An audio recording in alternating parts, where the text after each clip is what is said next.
This week is Shabbat Channukah.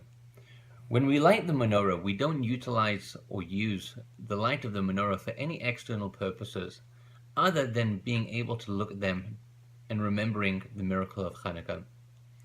And we say that actually in Hebrew after we light it, we say ve'ein lanu reshus leishtamish bahem ela lir'osam bilvad.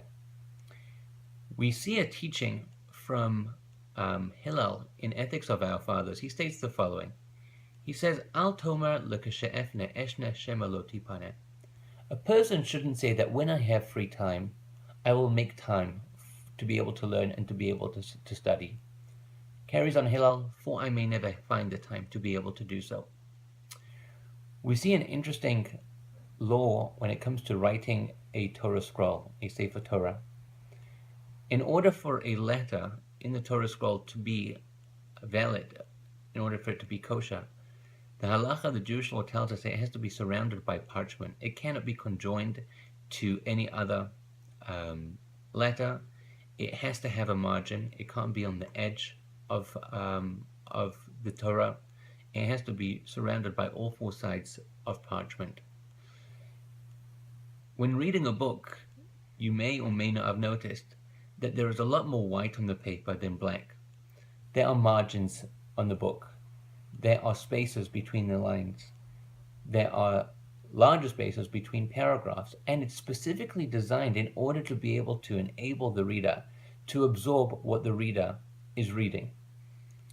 If there would be a lot of ink and a lot of words, small font, and a lot of text on a page, it's a lot harder for a person to be able to internalize everything that the person is reading.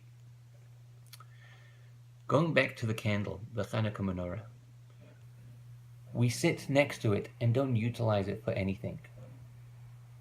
We sit there, and sitting is really what the white space in the books represent. It gives us opportunity to be able to absorb everything in our lives. Looking at Hillel's statement of when a person shouldn't say, when I have free time, I will study. That is an optimal thought to have by the candles on Chanukah, to be able to reflect, how am I growing as a person?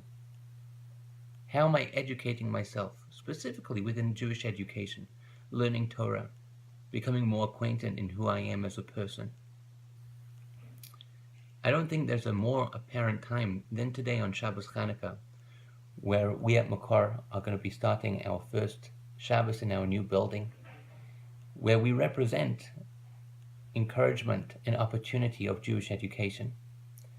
And no better time than today than to really sit by the candles and think about not when I have free time I will learn, but rather make free time and actually proactively do it. And we will be taking the light of the Chanukah candle and bringing more light to who we are as ourselves and making us growing individuals. Have a wonderful Shabbos. Shabbat Shalom.